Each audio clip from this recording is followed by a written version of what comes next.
you guys have done so far, and I'm really looking forward to seeing your final presentations here. Big round of applause. Let's get those emoji flying up through here, because you guys really deserve a big round of applause. That's what I want to see there. Okay, great, cool.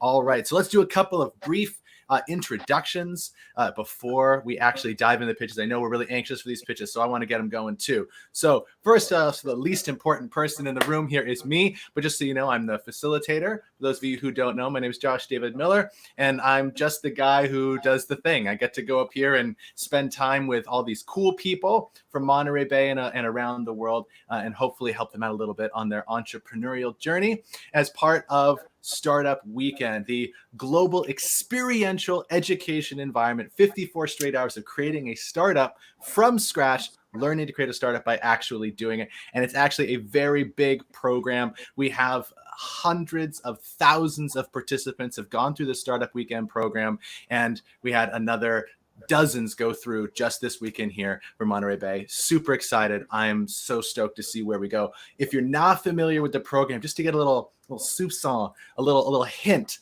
of what happens. This was an overview of the weekend. We all got together on Friday night, and anybody who wanted to got 60 seconds to pitch a brand new idea to an audience of their peers. And then we all voted. We talked about ideas, we voted on the ideas, and the most popular ideas formed teams, and those teams have been hard at work ever since, turning that into a business. Yeah, they got help from coaches and mentors, and they went through workshops, but they actually got out of the building. They talked to customers, they built an MVP, and they put together the presentation that you guys are about to see today. It's awesome. So when it comes time to viewing our pitches, which we are just moments away from, this is what we're all going to be keeping in mind. This is what our illustrious panel of judges is going to be keeping in mind, and this is what we're going to be thinking about, because we had to do three things, and those three things are customer validation.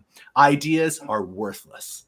So what we're going to do is we're going to get out of the building and we're going to talk to customers. Are we solving a problem that people really want, right? Do we know who we're serving? Do we get them? Do we have empathy for them? And are we building something that's interesting for those people? Speaking of building something, we're all about doing. So the teams actually had to build something real. They had to put out some type of minimum viable product, some first version of whatever the thing is, to show to the judges and to the world that this is a team that gets stuff done. And the third judging criteria is, because these are all businesses in one way or another, even if they're nonprofits, they have to have some kind of business model that shows that this whole thing can work.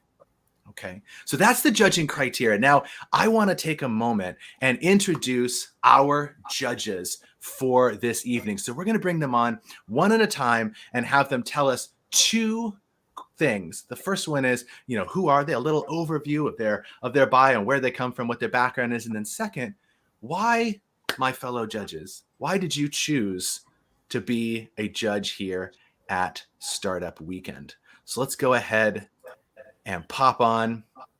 Let's start with you, Dave. Hi, I'm Dave Cote.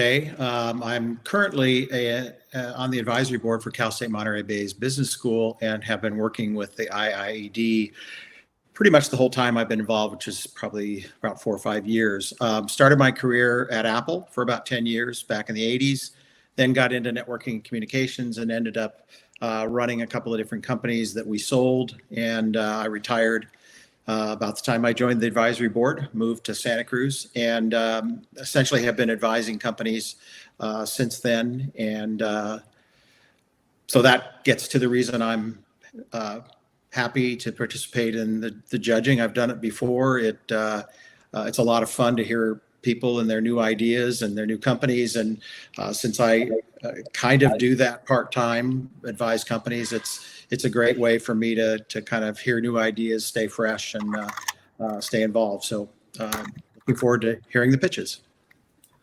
Love that. Thanks so much for being a judge here again today. Let's now move on and do a little intro from Mary Lou. Mary Lou. Yes. Hello. Hi. Hello, everyone. Mary Lou Shockley. I'm the interim dean of the College of Business. I've done the judging for many different times. And I'm just looking forward to this event. It is just always one that, is just exciting for me because I get to hear some wonderful pitches from a variety of different teams, and I always come away just absolutely dumbfounded as to the amount of work that can be done in a weekend. So I'm looking forward to the judging today. Thank you very much. I'll turn it back to Josh. All right. Awesome. Thanks so much. All right. How about we hear a little intro from Kelly now? Yeah, hi everyone. My name's Kelly O'Brien. I'm in Hawaii, which is where I live most of the year. And let's see, I have a consulting firm that advises businesses on how to conduct what we call responsible business at Cal State Monterey Bay. I'm also a lecturer at Cal State Monterey Bay in entrepreneurship and also in strategic management. And I've done this for about 7 years now, and always look forward to it for very many of the same reasons that Mary Lou had mentioned, and that is the incredible number of astounding ideas that you put forth. And it always surprises me and it always tickles me to see you coming up with these wonderful proposals for new products and new ideas. Thanks. Awesome. Awesome. Thanks so much for being here. Now, for our penultimate judge, let's hear from Don. Hi, everybody. Don Chapin. I'm a general engineering contractor at Salinas, California. I have 350 employees approximately that range over 7 divisions of my company. We're generally contractors, but we do other things such as material manufacturing, material distribution, logistics, et cetera, all the things that go along with a successful business, or at least trying to manage and run a successful business. I've been engaged with CSUMB since pretty much the day it was founded. I was on the first President's Council with President Peter Smith when it was founded there for a number of years. I've always been engaged in education. I love the opportunities that CSUMB has offered the students of our country and our community and our world, for that matter. And I'm really excited to be here to see what I can learn today. I might be a little older, but I'm still learning. I'm still looking for great ideas and great opportunities, and I'm very hopeful that I will hear some today, and it's going to be exciting. So thank you for inviting me. All right. Awesome. Well, I hope you all heard that and know now that you can't disappoint Don with your pitches. So in case you need any more pressure there. And now for our final judge of the evening, everybody say hello to Jennifer. Well, actually, Jennifer, you're muted. Red microphone at the bottom. Still muted. Can you hear me? Yeah. Yes, there we go. Wonderful, wonderful. I am so thrilled to be here. My name is Jennifer Kuiper. I am a commercial relationship manager and a lender for Community Bank in Monterey. I've been in community banking with specifically around business finance for 20 years. And I do all types of finance, everything from some startup finance, partner buyouts, private equity finance. But what really makes me excited to wake up in the morning and do my job is when I get to hear new ideas, because I feel as though it's the new ideas that we're going to hear today that's going to lay the future success of the economy of our beloved Central Coast and California in general. I also serve as the board chair for the Monterey Peninsula Chamber of Commerce. So I have a lot of passion for ideas, a lot of passion for entrepreneurship, a lot of passion for what the university is trying to create. And I just can't wait to hear what you have to say today. And thank you again for the invitation to serve. All right. Thank you so much for hopping on today and being judges. Let's get a big round of applause for all 5 judges for volunteering their time today to help us out, ask brilliant questions, and help us along in our journey. We really appreciate your time, and I give you a humble bow. Thank you so much for doing that. Now, I think it's time we get into our final presentations. I know everybody's super anxious for it. So just a quick note of technology reminders so we can know how we're doing this virtually here. It's a little less obvious than when we do it in person. So here are the steps. Here's what's going to happen. We have 6 teams to get through.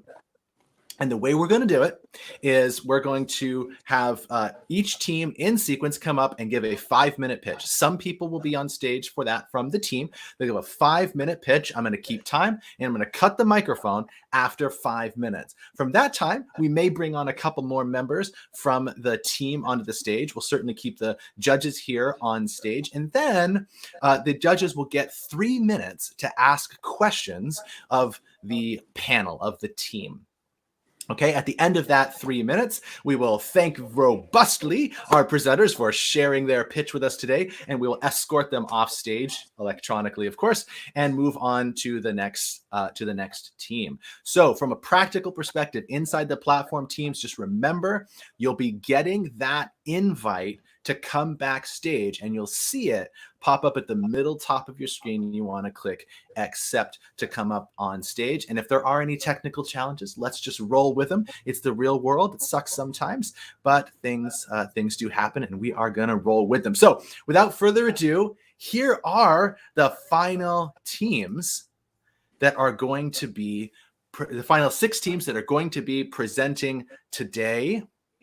So with a big round of applause, let us get our first team up here. So we're going to have just to keep things clean, we're going to push the judges down off screen. I'm going to go silent here for a moment, and let's get Good Eats on stage. Big round of applause. Love seeing that coming through on my screen here. That's absolutely fantastic. All right. I'm getting my timer ready here, which I'm going to show on the screen. Little countdown timer.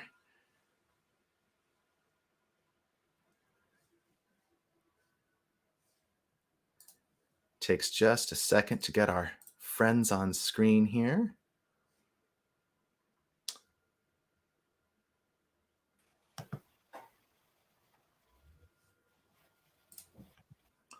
Just getting Mackenzie and Catherine on the stage, which I believe we have. So without further ado, take it away.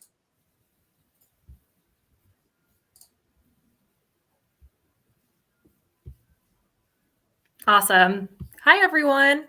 Thanks so much for all of those helping make this weekend a reality. It's been so incredibly energizing. I'm Kat Hackett, and this is Good Eats.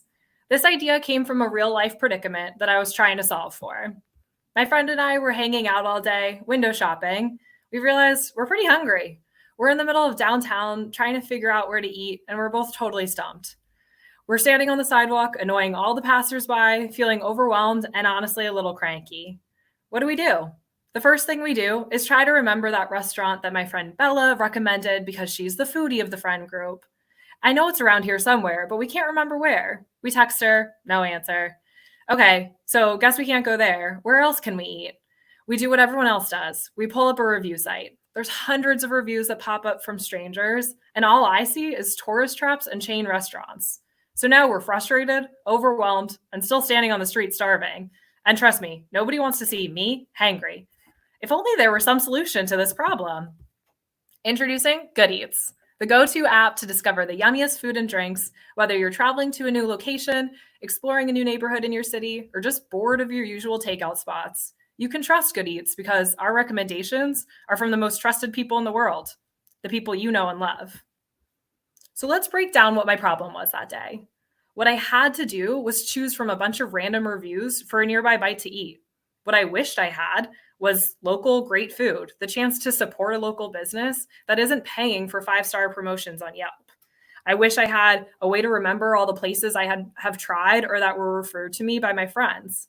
And I really wish I had the ability to see what's near me to eat right now. I walked into this weekend assuming that this wasn't just a me problem. I assumed everyone else wanted something better than Yelp and a way to track all the yummy spots they discover when they're looking to go out to eat. So we tested that assumption through customer validation. We got in front of 1,600 people on Instagram within a few hours with the Instagram poll feature. Thank you, Gen Z team. We conducted over 20 qualitative interviews. The results were clear. People use Yelp and review sites because the location service makes it convenient for people for where they are when they're hungry. They like trying out new places and they enjoy sharing those referrals with others. They overwhelmingly prefer referrals from friends to those random review sites, but they struggle with the best way to store these referrals for when they need them most. So let's get into an alternate reality where Good Eats existed. What would it look like for users like me? Pretty simple, honestly. You have an account and a profile. Your friends are synced up with your phone contacts, social media contacts. Your profile gives you the chance to create folders to save restaurants for future reference and create a bio to tell your network what type of foodie you are and where you like to eat. The main page shows you where you are and which of your friends' recommendations are nearby. And you can post recommendations that you want to share or that someone told you about with the add recommendation button.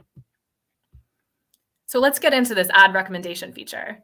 You're with your best friend and she tells you, you gotta try this restaurant, Il Vecchio. They have the best mushroom truffle pasta and you love mushroom truffle pasta. So you pull up Good Eats to submit a new post. You search for the restaurant name, it pulls up the location, Pacific Grove, great. You tap on the hashtag pasta, save it to your Italian noms folder on your profile, and you're good to go. Sounds pretty good, right? So how do we make any money? The free version of our app is designed for the day-to-day user's needs. It sources local recommendations from your social network and allows you to log places you love or that you've heard about that you want to save for future reference.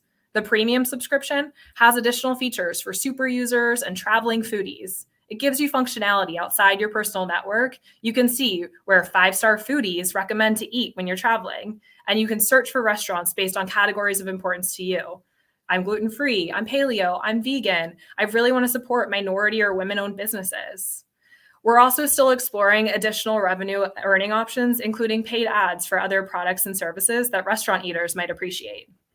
But maybe the most exciting part is the countless opportunities outside of just the restaurant industry for an endless amount of consumer services where people prefer a friendly referral. So think hair salons, nail salons, events, medical services, fitness studios. So let's go ahead back to that street corner where we're hungry and looking for food, but now we have Good Eats. I open the app, we find that restaurant that Bella was raving about. It's right around the corner. I knew it was close. We get there and eat. We're no longer cranky and hangry, and we're full and happy thanks to Good Eats. Okay, judges, so who wants to help Good Eats solve for hangry bellies everywhere? Thank you again. We can go ahead and bring up our amazing team members. All right. Great job. So we're going to go ahead and now bring up Miranda and Everardo to join for the QA. We're also going to bring back our judges onto the stage.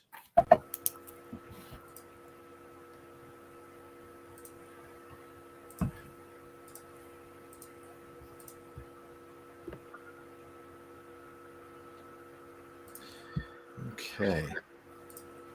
I believe that's everyone. All right. Judges, take it away.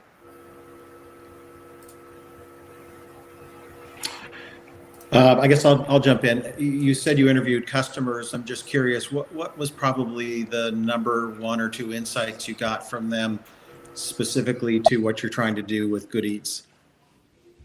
Well, when it comes to like the surveys, a lot of the people we interviewed from different age groups. We didn't want to stick to one specific group because we wanted to see what was the general, because we know that not a lot of people use the same apps.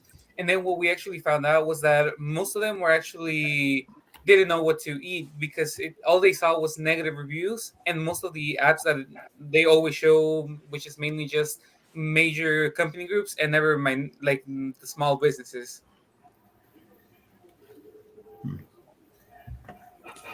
Question from Don. Did you do a financial model? Did you put a financial model together? No, not formally. We just put together the subscription model as our primary revenue system, and then also explored opportunities for paid ads, but we didn't map out a full financial model yet. Question 2. If you were going to sell paid ads, would you limit selling paid ads to other than restaurants and food houses? Yeah, I think we really want to differentiate from Yelp, where we're not offering restaurants the opportunity to be sponsored organizations, sponsored ads on our site. So any other type of venue or events, services that restaurant goers might appreciate, we would be targeting them for marketing and ads. This is Mary Lou. Let me ask a question or two as well. First of all, great presentation. The question I have has to do with the, with your competition. All right. Did you have a chance to delve in to see if there's anything very much like the services that you're offering? Not the Yelps now. I'm not talking about Yelps. But, it seems like it might be a service that others might, I've already tried. The second is that, would you maybe want to work with some like check please, some of these other TV groups that have reviews and see if those would help? Or do you want to just stay to the personal reviews? So those are the two questions I've got. And there is a third one. I'm not sure I understood something. The third question has to do with, did you say that if this works that you want to branch out into other services? Did I understand that correctly? I think so, yes? Okay, so the answer to the other two will be fine. Thank you. Okay, awesome. Unfortunately, that is out of time. So thank you guys so much. Big round of applause for the Good Eats team. Great job. So we'll go ahead now. Thank you so much. We'll go ahead and move on to our next team. So we're going to go ahead and bring up the High Ideals team. Hey, John. Yes, sir.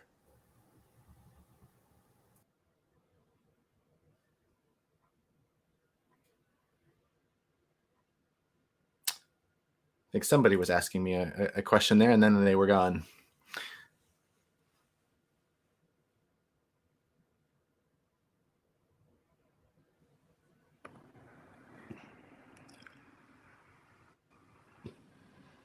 Were you asking a question, Dave?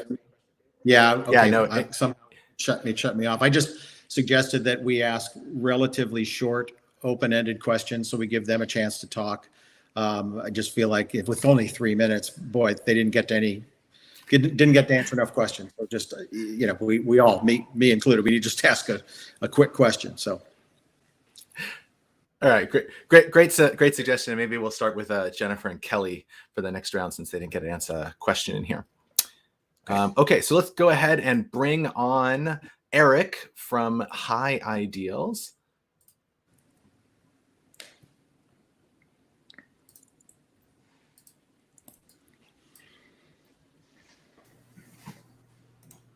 All right. Hi, everybody. So I am Eric with High Ideals. So here, let me share my screen.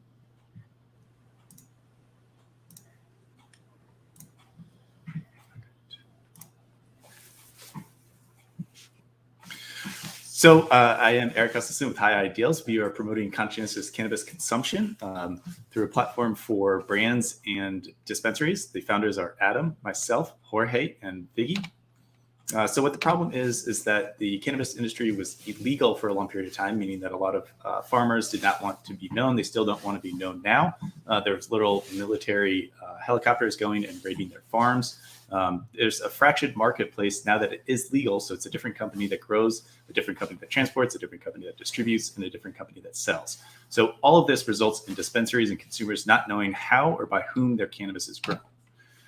There are test results to make sure that your cannabis is safe, and there's a whole lot of information that's provided, but none of the information that's provided can help to see if that cannabis was grown sustainably, ethically, or by a biopic-owned farm, and that is a Black, Indigenous, or person of color.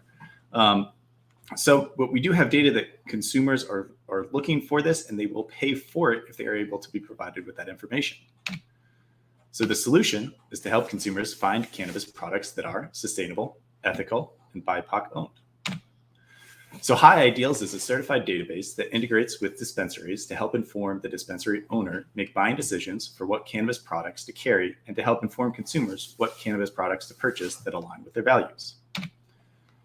So High Ideals database will integrate with the dispensaries, and again, dispensaries can either be physical stores or online delivery services, with their point of sale systems, meaning that there will be no disruption to their normal operations. The integrated database will be able to provide budtenders with the information to help consumers find a product that was grown sustainably, ethically, or by a BIOPUC-owned farm. And our research shows that consumers will pay more for a product that aligns with their values. So 75% of our respondents indicated that they would pay extra for cannabis that was certified ethical, sustainable, or BIPOC-owned. And 71% of those surveyed respondents said that they would want an independent body to analyze and measure those parameters, as they would not trust the brand to self-certify. So how it works. There would be a QR code that'd be available at dispensaries. And so for most people that are looking for cannabis, the three main attributes that they are looking for is the strain, the potency, or how strong that is, and the price range. So you can select those three options. And then with our database, with what is available at the dispensary, it will come with a recommendation of a product that is sustainable or grown ethically or grown by a BIOPUC-owned farm. It's a cannabis product that aligns with your values. So for the market size, all these numbers were pulled as of today. So you can see that there are thousands and thousands of the different businesses. Each one of those categories are the categories that we'd be looking at. So cultivation permits are the actual growers themselves. Retails and dispensaries are the people that are selling. Distribution and delivery services is the transportation. And just as a note, the dispensary numbers are generally considered low and will only grow. So right now, dispensaries are at about 1 per every 50,000 residents within California, expected to go to 1 dispensary for every 5,000 residents. So for the business model, we have done a full analysis, but we will not be diving into this because of time constraints. So we do have, we want to focus on the 2 sources of revenue streams that we have. The first is a subscription model for the dispensaries to access and have a High Ideals database integrated with their point of sale system. And the other revenue stream would be acting as a third-party certification agency for brands to market themselves as a sustainable, ethical, and or BIOPUC-owned cannabis business. So High Ideals would charge an initial certification fee, and then there would be an annual subscription to maintain that database. So for proprietary technology, our database would be the first of its kind and only available to dispensaries paying for access. Our sustainable, ethical, and BIOPUC-owned certification would be the first of its kind and only performed by High Ideals. And we would be the first company across the finish line for creating this database, so we would have the built-in advantage, and it would be hard to replicate or have a competitor come after us. For the competition, currently dispensaries only have anecdotal evidence and must perform the arduous task of research into each individual cannabis product, so it's not very efficient. So again, why High Ideals? We promote a sustainable, more ethical, more inclusive world that repairs the damage of the war on drugs and fights climate change. We help brands promote themselves through certification and helps dispensaries drive sales through knowledge. And we help consumers find an individual fit based on their values. You can visit us at High Ideals, or if you have your cell phone, you can actually use the QR code to see it for yourself.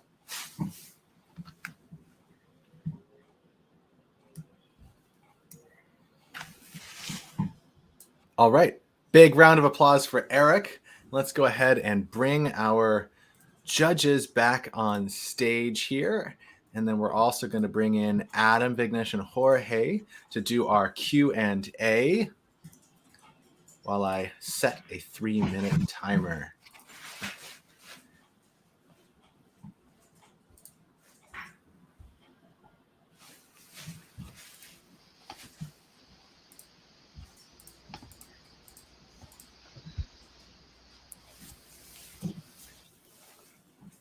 All right. I think we're ready to go ahead. So, judges, the floor is yours. Yes, good afternoon. Thank you for your presentation. Can you hear me? Yes, thank you. Wonderful. Okay. So I just have a question about the standardization process, how you plan on going about creating that, and then also how the revenue model is going to work. If it's going to be recurring monthly revenue, or if it's going to be a one-time subscription fee, or how that's going to look. Yes, so I'll start with that, the last part of the question first. So yes, for the subscription fee, it would be monthly for the dispensaries for that access. And then there would be an initial integration fee. For the brands for the certification, there would be, again, that initial fee for their certification, and then the annual kind of subscription cost to maintain that database. So just because it would take more time intensive resources for that initial certification, and then maintaining it afterwards wouldn't take as long. How many and who did you survey? Adam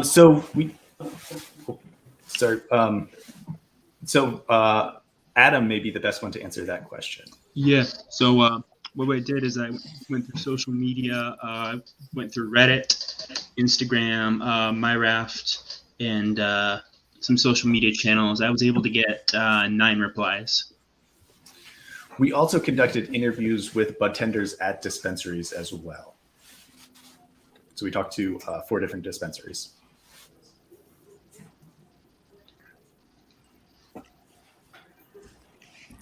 Did you do a business model?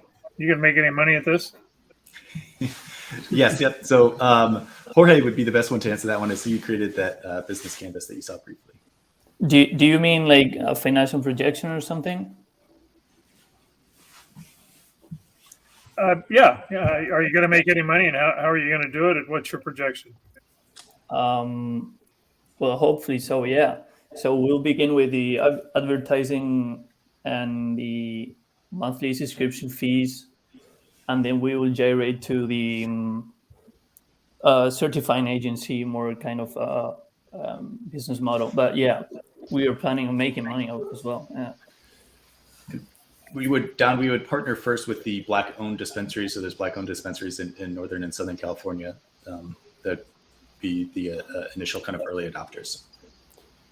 But you haven't done a break-even analysis or anything like that? Is that not what you've done? Okay, No. thanks. No. Just wanted to say thank you again to all the judges for your time, and looking forward to seeing everybody else's presentations. Hey, thank you guys. Good job. All right, Eric, smart use of your last few seconds there. Big round of applause for the team here. Thank you so much for your presentation. And we are going to now move on to free invite. So let's bring Kathy Bell, Miranda J., and Alonso onto the screen.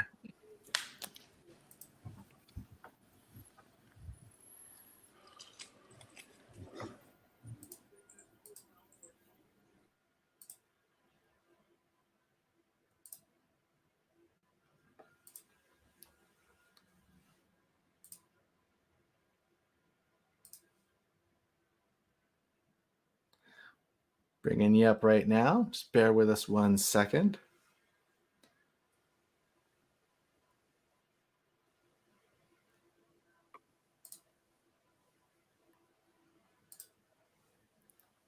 All right, Kathy Bell, you're on stage.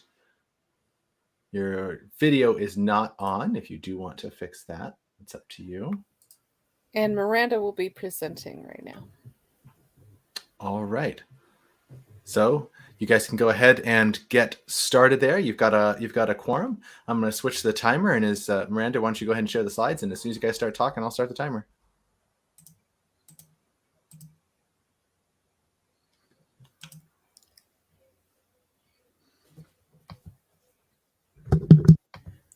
Hello, everybody. So my name is Miranda Rodriguez, and the company that we are doing today is Free Invite. So how did it get started? Well, I first came up with the idea for Free Invite because oftentimes I would want to go out and hang out with my friends, but they would suggest expensive activities that I wasn't able to afford, and I wouldn't be able to go. And I don't believe that cost should be a barrier for moments like this. So Free Invite aims to provide a directory of free to low-cost events for individuals who are financially impacted. And I found that this isn't just like a me problem. While speaking to other customers, my team and I found that this was a recurring problem within the community. About 25% of Salinas is living below the poverty line, and we actually spoke to 20 students, 6 seniors, 8 income impaired individuals that all said that cost was a deciding factor on whether or not to go out. And then when we asked them if they were aware of how to find free or cheap alternatives, many of them didn't really have an answer. On the other side, we also spoke to organizations that provide free events, such as the City of Salinas Recreation Department and the Steinbeck Center. And both of them said that outreach wasn't an easy thing to accomplish. So what is the problem we're solving? So there are websites out there that showcase events such as Meetups or Eventbrite, but they don't really focus on free to low cost events. And that could really alienate low income users. And this problem has been impacted worse by the pandemic. So this is our social venture model. Our value proposition is that it will be a free directory website that will showcase a list of free and low-cost activities. The end users will be our low-income to fixed-income individuals, students, seniors, and then the buyers will be organizations that put on free events, like businesses, government officials, individuals, artists. So we will work together with these organizations like the City of Salinas, the Steinbeck Center, the Salinas Public Library, and other officials in other counties surrounding the Monterey Bay. And this will be a nonprofit, so we will rely on grants, donations, crowdfunding, and eventually, once we do get a larger user base, we believe that we could sell advertisements from outside vendors for products and services.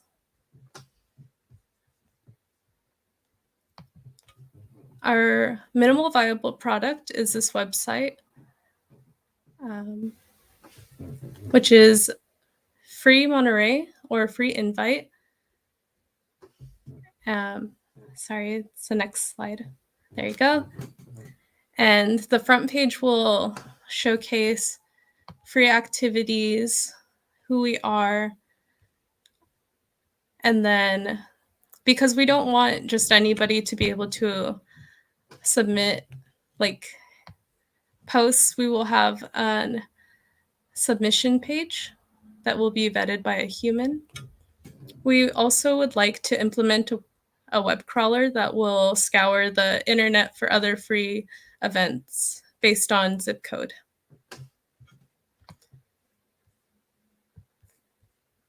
Well, that's my presentation. Thank you all. All right. Yes, big round of applause. Thank you so much. We're going to go ahead and just bring the judges back on stage.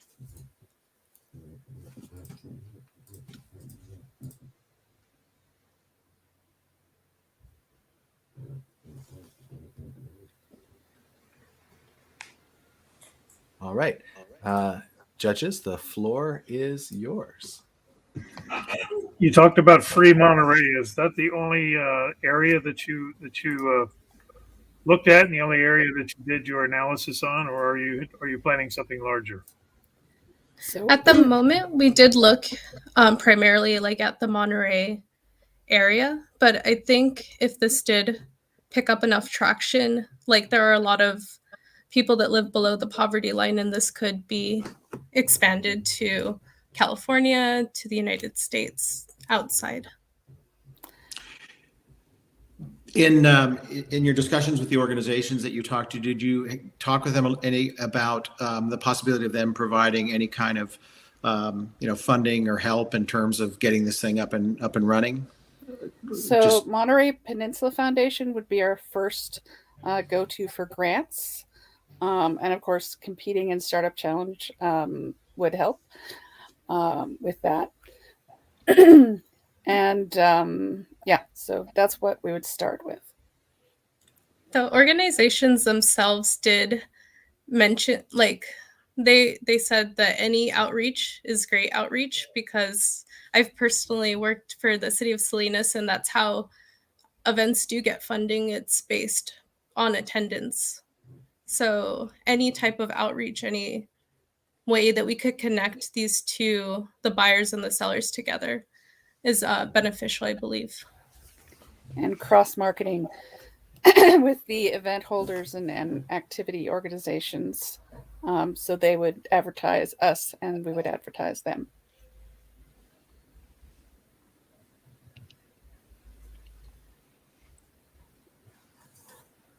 All right. Next question. Did you do a financial model? Do you know what it's going to take you to launch this venture? Because this is like we wanted to look at web crawlers, we would have to employ possibly maybe a student developer or a web developer that could create that type of AI technology. But I don't believe it'll be too expensive. A lot of our cost would just go into keeping the domain up. And we are any final quick question? On more of that. Mm-hmm. Any final quick questions? Is this a scalable business? Because it really seems to be a local business. We can have multiple websites.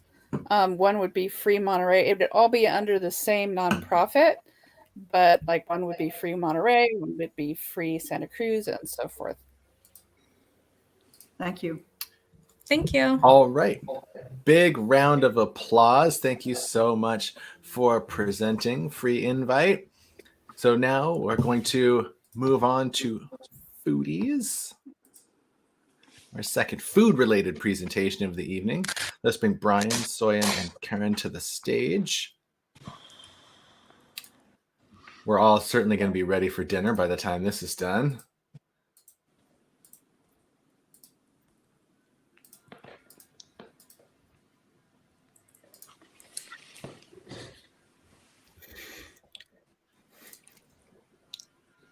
Hi.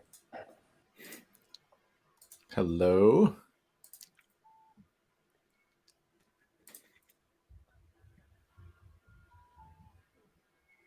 Okay. I believe you have a quorum, Brian, so I'm going to turn it over to you. Mm-hmm.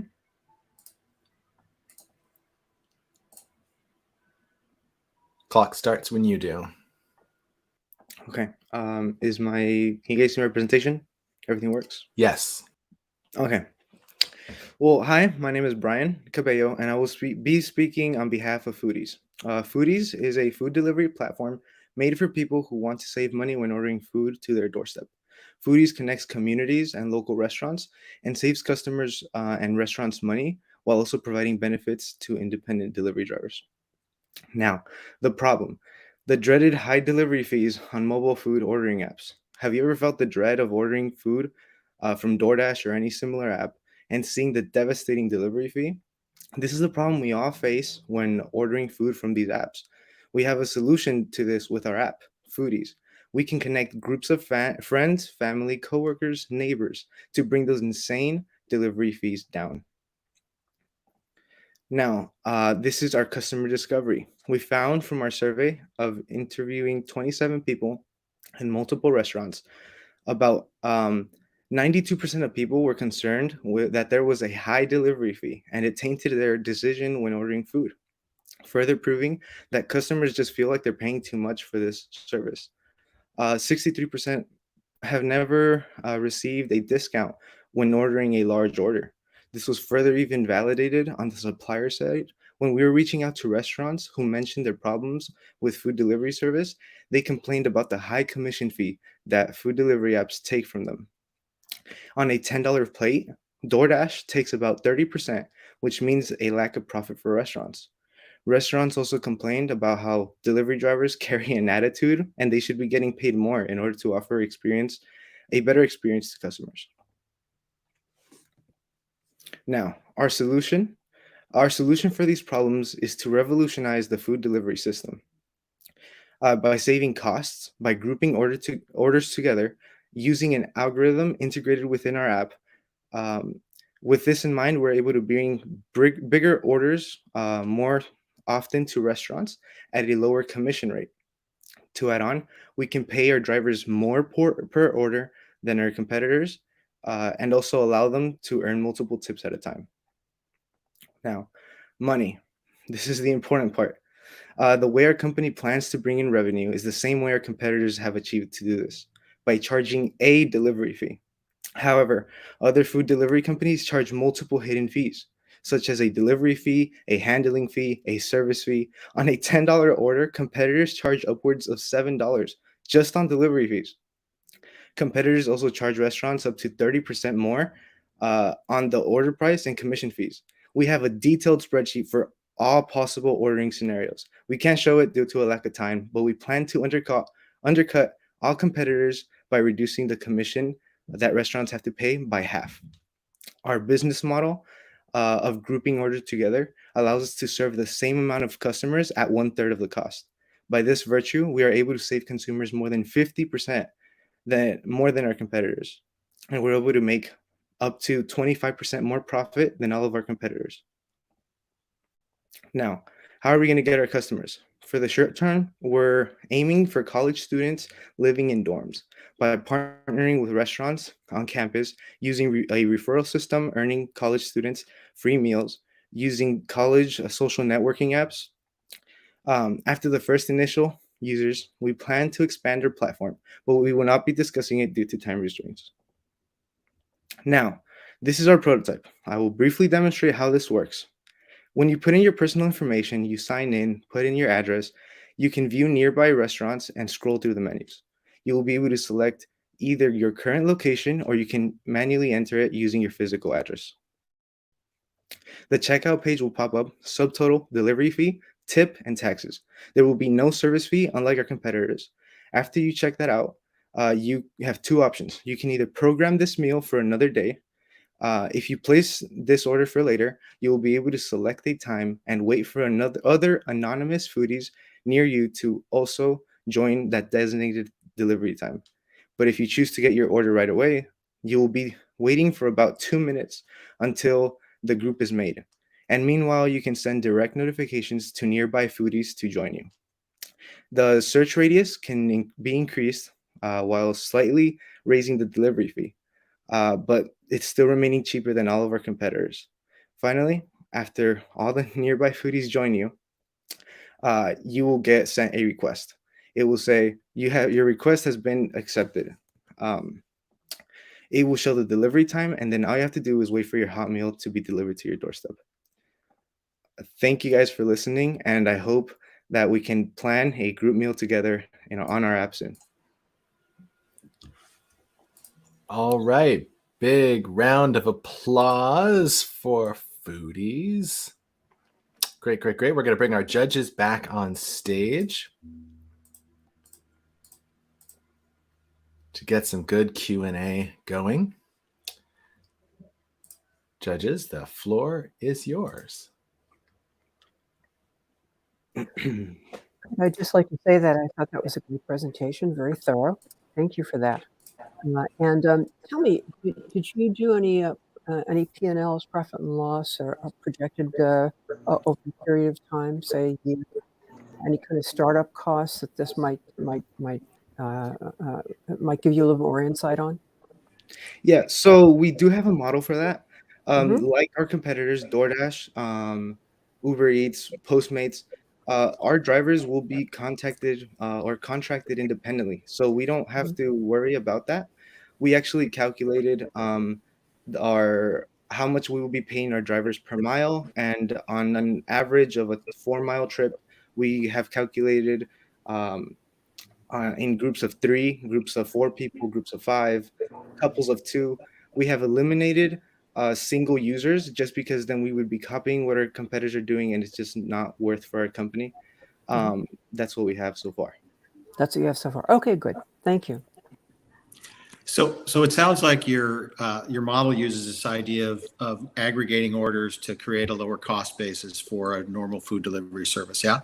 Yes. And so I guess the question is, the optimum is same restaurant, very, very small radius area, and lots of people.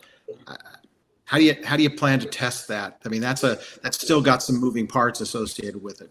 Yes, So of course. Everything let does. me, yeah. Karan, you want to answer this? So let me answer this. Primarily, we'll be using the dispatch optimization algorithm, where we'll build time distance metrics to calculate time to get from each point. So then the system will be sending a brute force calculate, method to, let's say, get the best combination of delivery times and the price for all the foodies, which will be again calculated based upon the numbers who will accept the request. So the catch here is that foodies need to be in, let's say, a small radius of 400 meters, and that's our target customer segment of, let's say, primary customer segment of, let's say, students or professionals who are living in closed dorm areas, or let's say in some densely populated areas. So yeah, I hope I answered the question. Yep, you did. Thank you. You said you're going to be cheaper. How do you know?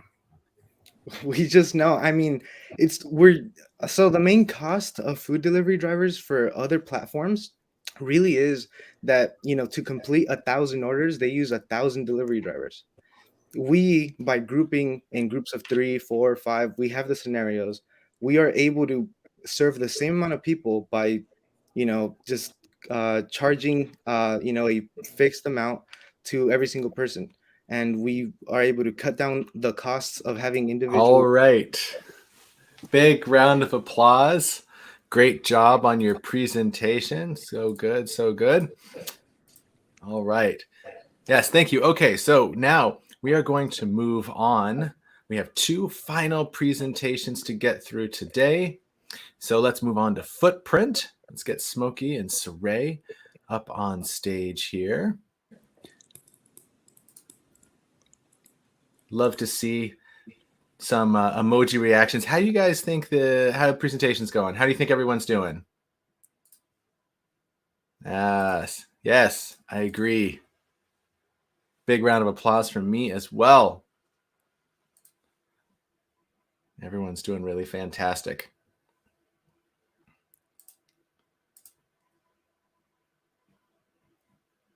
All right, Smokey.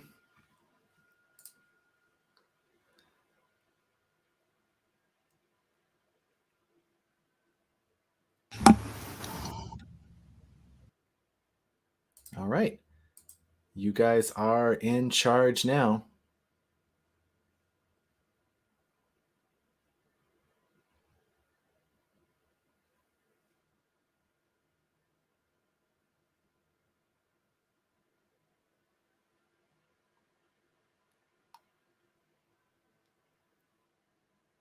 I can't hear you yet, but you can share your screens and let's do yeah, we can't hear you.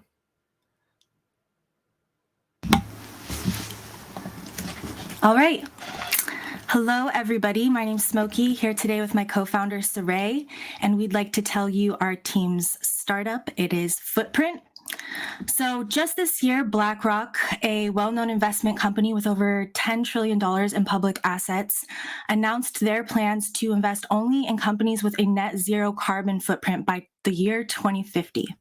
So although there are only a couple companies that are currently putting out accurate data about their carbon emissions, you'll notice in research that this is rapidly improving, which is why I'd like to introduce to you Footprint, a free simulation tool for people of all ages to know the carbon footprint of their investment portfolio. Next slide, please.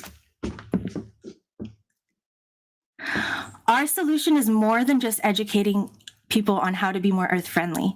Sure, we want everyone to care about the environment, but what we're really doing here is addressing an undeniable change in the industry, which is that implementing sustainability into your investment portfolio is no longer optional for those who want to create generational wealth. Companies like Robinhood in the past 2 years have shown that there is a huge demand for democratized access to investing. But what more seasoned investors understand is that these types of platforms are not necessarily making the positive impact that they propose. In 2021, Robinhood actually had to pay $70 million for misleading its users and causing significant harm to the industry, which is why we are different. Footprint isn't encouraging day trade. It's about providing valuable information to its users and financial investors alike. The next generation of investors wants access to sustainability metrics, and our company is committed to delivering top value.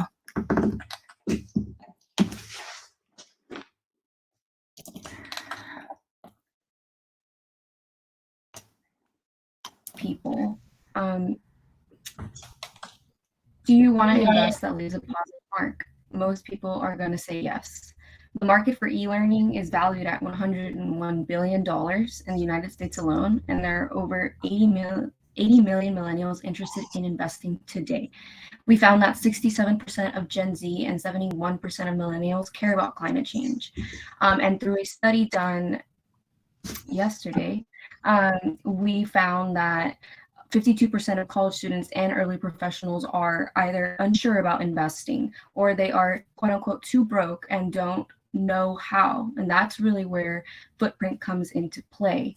And a keyword search, this virtually, guarantees market growth. And so our value proposition for Footprint is to establish a free simulation tool for investors of all ages to track their carbon footprint in the stock market.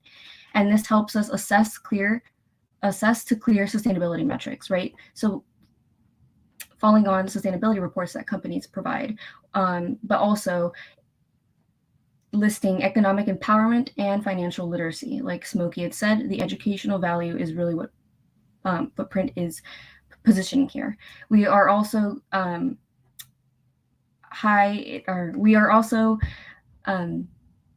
to be introducing social engagement and culture through something that Smokey's going to be talking about in a little bit, and valuable data and customer insight.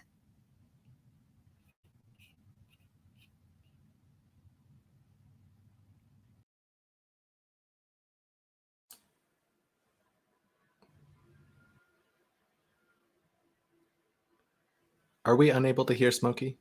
Smokey? Oh, no. We can hear you now. Okay, let me try to make this brief. So we're really happy. We have 3 pages for our MVP that are going to be on the next slide in just a moment. But what we were really focused was laying the strategic framework for our product. And so with that being said, we're well aware that we would need to hire a development team to bring this idea to life. And here's a roadmap using the app development lifecycle. App development lifecycle.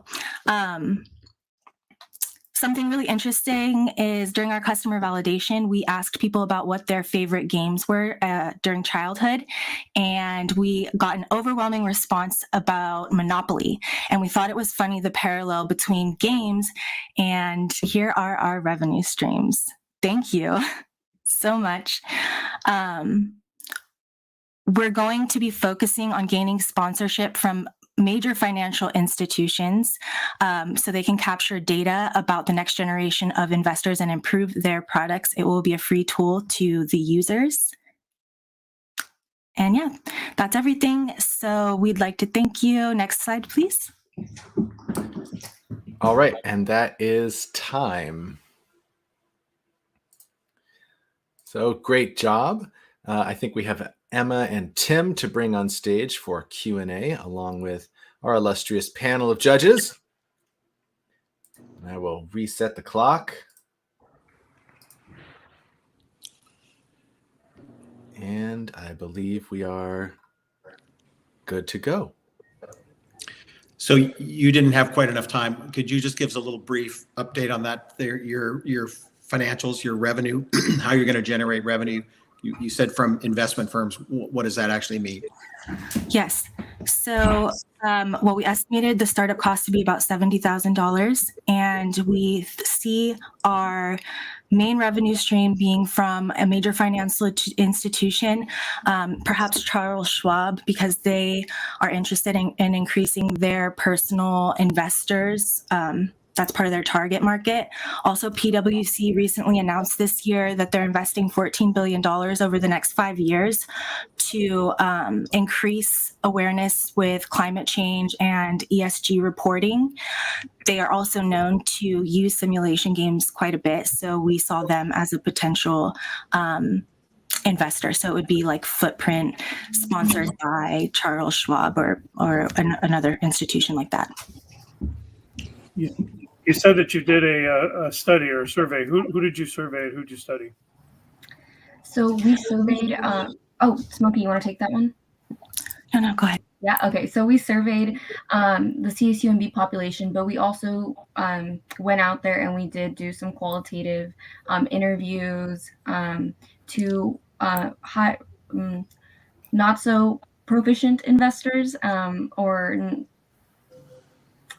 let me rephrase. We did some qualitative interviews for people who were a little bit less on the know what investing is, but we also did different age ranges, and we mainly targeted CSUMB students since that's where we found value. However, there was no indication no age is limited or socioeconomic status as well. But we did find that all the participants, that 47, that indicated that they would be 100% interested in a simulation app that did show their carbon footprint. Smokey and Saray, based on the enormous intergenerational wealth transfer that is projected to happen over the next 15 to 20 years, and the known consciousness that Generation X and Z have around socially responsible investing, I think you have a really, really good idea. My question is, would your certification process be proprietary as far as what you are looking at, and how are you going to find your researchers?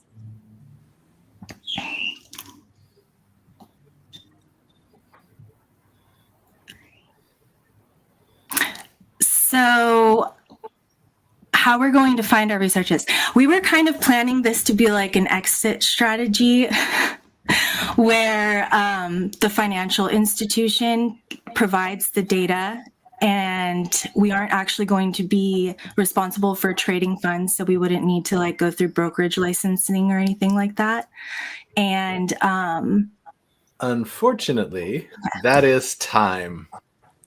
But great job.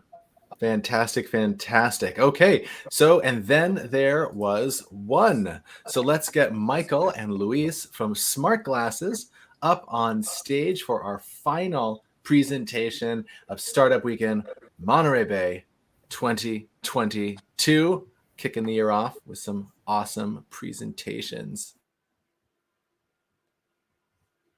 All right.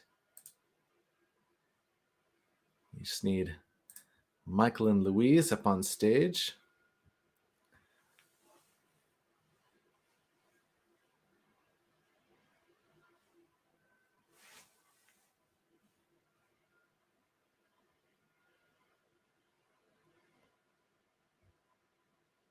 Just 1 second. Those invites come and check the top middle of your screen. Click the accept button.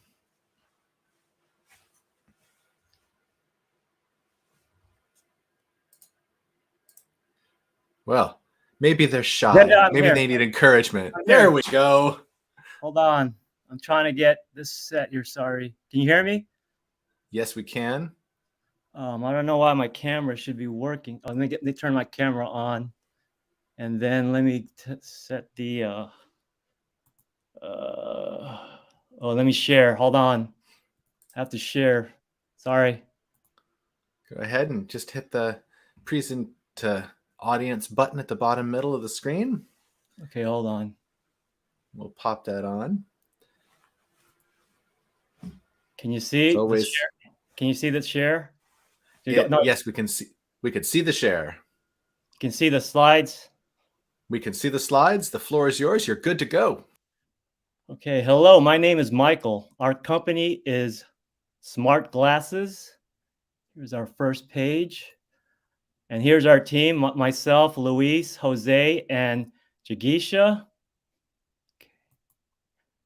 Okay, pickleball is one of the fastest growing sports in the United States. Pickleball is about half the size of a tennis court using a paddle, plastic ball with holes, and a net.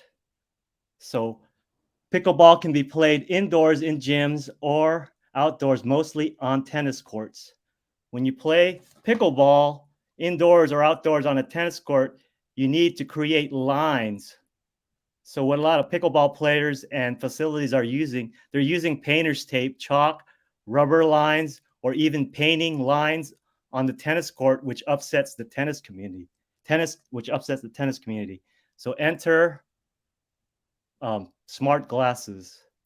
So yeah, there you go. So Smart Glasses using augmented reality to create the pickleball lines and or a net. Product vision, enabled AR glasses, software to create the arena virtually with customizable features and show parameters to user, a smartphone app paired with the glasses to collect data. This is a model of the Smart Glasses prototype. Here's the pickleball court augmented reality prototype. Another one here, the virtual augmented reality pickleball. See, actually, that's a tennis court. Sorry, pickleball. This is a smartphone app. Activity tracking, dynamic dimension changes, music, feedback, and instructions. Value proposition, the only extra accessory that the person or group of players have to carry in order to play pickleball at any location. Key differentiators, proprietary smart glasses designed for outdoor net sports like pickleball. Table could also be used for table tennis. It can be expanded to table tennis, badminton, even tennis, other sports and activities. We just chose pickleball because it's simple. The augmented reality software running the wearable hardware to offer a seamless and mind-blowing experience to the players. Integration with a smartphone to collect data to improve the overall experience and give feedback to the user. Business model, people will play pickleballs, people will play sports, tennis players, can be used indoors, outdoors, communities, centers, tennis facilities, sports complexes, schools, fire stations, even in your home, you name it. Okay. Revenue, business model, revenue streams, the smart glasses. There's a number right there, and a smartphone app subscription for premium features. And interest in pickleball is rising across the country. Fastest growing sport in the United States. Currently 4.5 million in the United States play pickleball, and is growing. It'd probably be higher because, but due to COVID, it went down. I think someone mentioned, I talked to someone, China is actually double the size of that. And it's growing other countries too. Target market, 4.5 million, again, 4.2 million play pickleball. The average age is about 43 years old, and it's going down because more younger players are starting to play pickleball. And here's a list of the, And competitive analysis, Adidas has a glass, Google Glass, and there's our smart glasses. There's the hardware technology, smartphone app, software technology. Mostly, the ones I've seen is mostly like video analysis. I don't know any that have augmented reality. Customer validation survey questions. Would you be interested in transforming your ordinary pickleball into an augmented reality experience? Have you ever wished you could set up your pickleball court without the hassle of marking lines or using painter's tape at my location? Have you ever wished you could keep accurate and reliable score of your pickleball games without having to stop and take notes? And do sportsmen need this? Yes. Sole smart accessory for pickleball, cost and time efficient.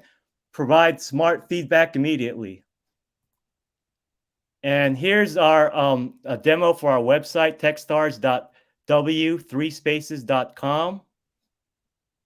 that you would find our a demo for our website. And here's the references. IPTPA, SFIA. All right.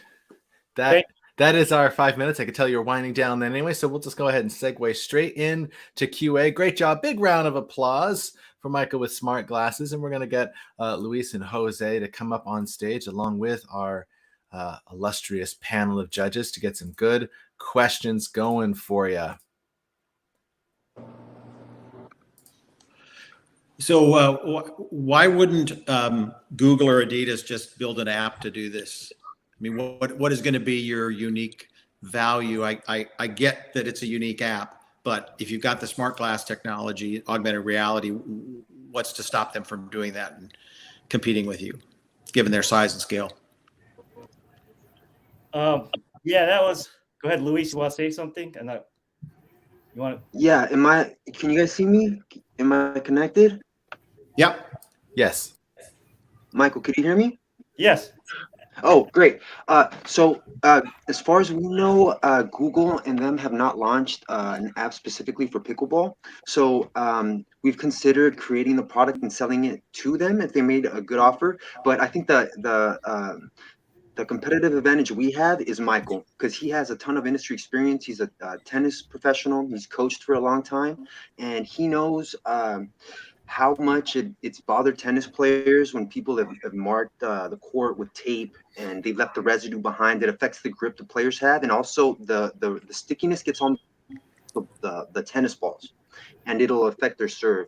So we think our advantage is Michael. He's our ace in the hole.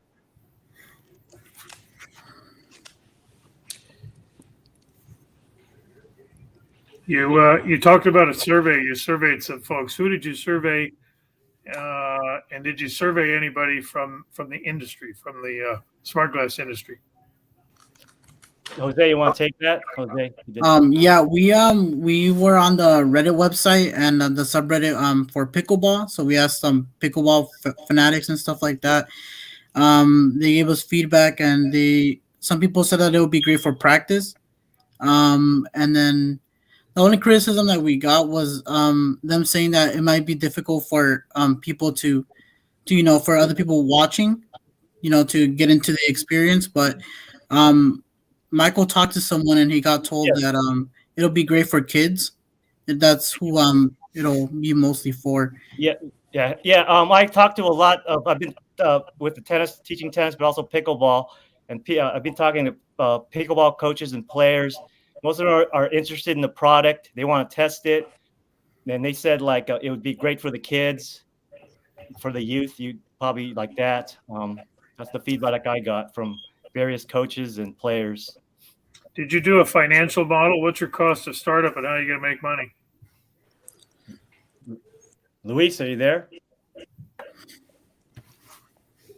Luis got disconnected. Oh, you got this. Well, we have a business. It's selling the glasses. I think it was like $50 to $100 to $1,000, somewhere around that range, and a subscription to an app.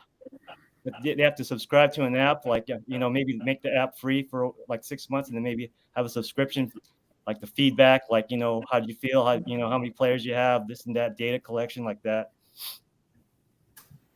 All right, and that is all the time that we have for Q&A today. So big round of applause for our final presentation today. Great job to Smart Glasses. Great job.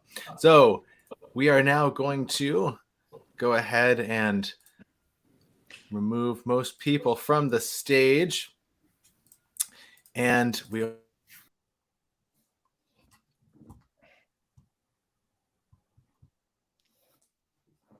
only have a couple of things remaining. So first things first, congratulations. Oh my goodness. So you guys made it all the way through the weekend. All of the important parts of the weekend are already done. All of it's already done. You guys did a fantastic job. You got through your presentations. Sit back, lean into your chair, give a big sigh of relief because you got it done. Congratulations. So proud of you guys. Really good job. So I said we've gotten through all the important stuff, but we haven't gotten through all of the stuff because there's really like one important thing remaining. What's next on the list, you ask? What's next is that we go and decide your fate. Because as you know, Startup Weekend is awfully important to your future success. So we're going to go off now. The judges and I are going to leave the stage here. You're all going to stay because we got stuff for you. But the judges and I are going to leave, and we are going to head off and do our deliberations. I'm going to sit silently while their brilliant minds work and figure out what our placements are. In the meantime, Brad is going to hop back on stage with us here, and he's going to walk through a few things while this is all happening. So don't go anywhere. All right. Brad, welcome back, sir.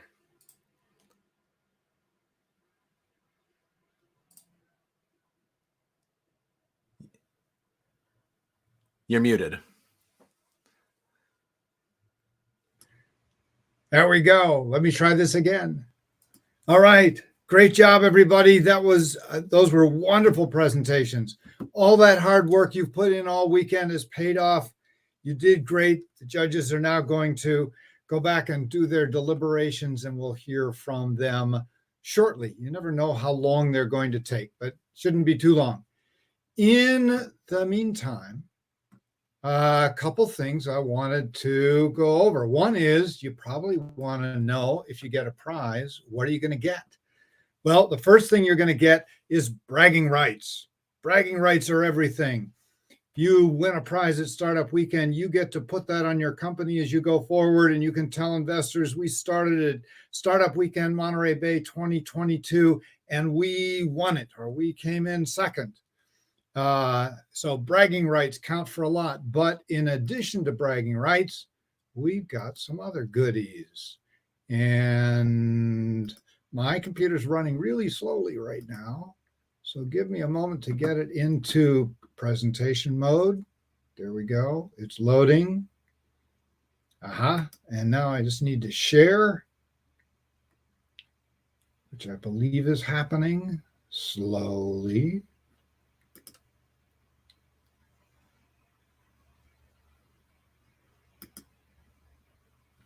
All right, share screen.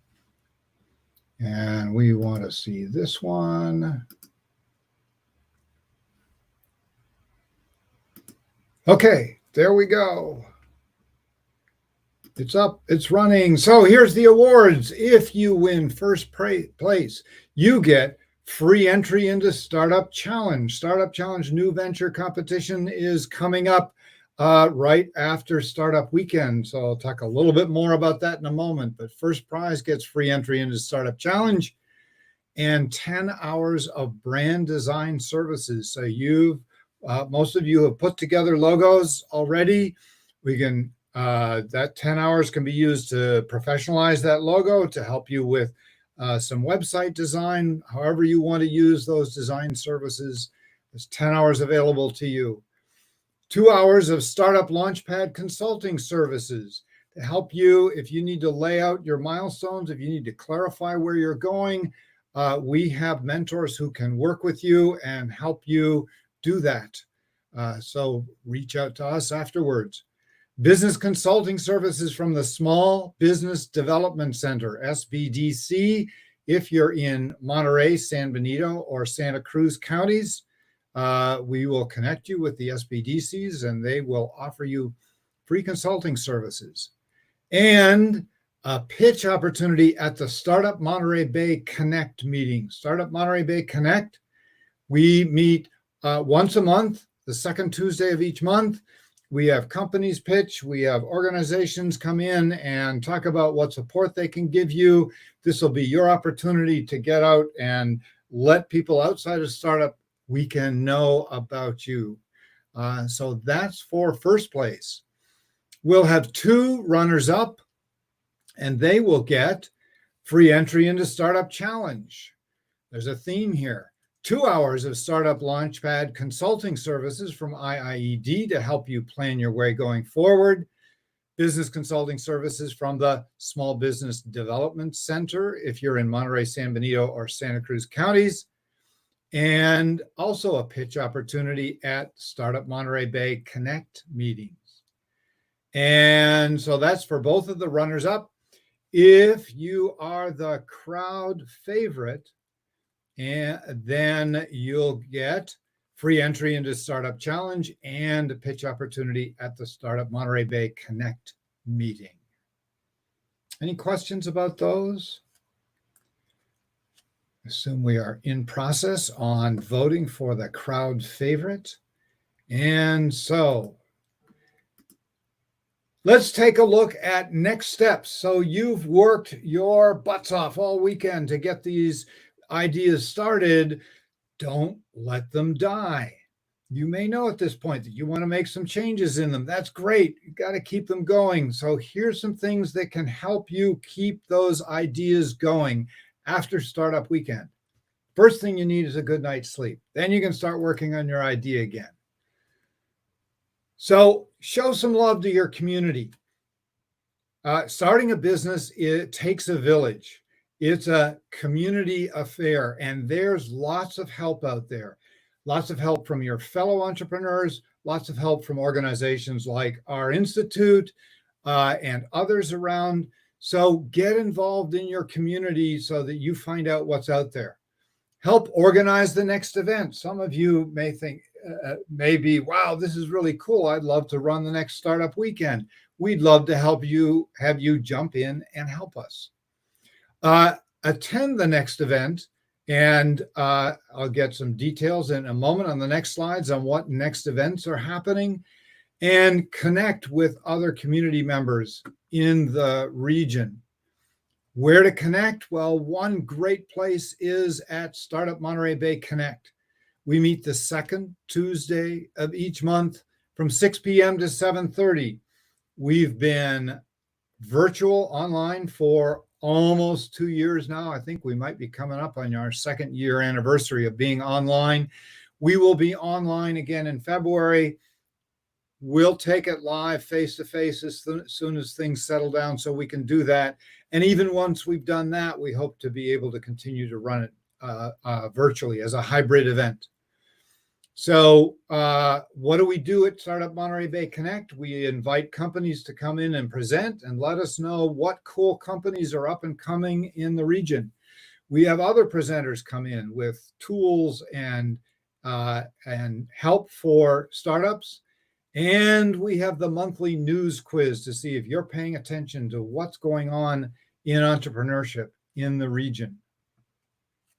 You can register for free at CSUMB.eventbrite.com, and I'm willing to bet that that's going to show up in chat pretty quickly.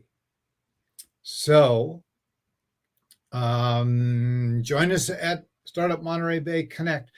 The next one is coming up a week from this Tuesday, February 8th, 6 to 7:30.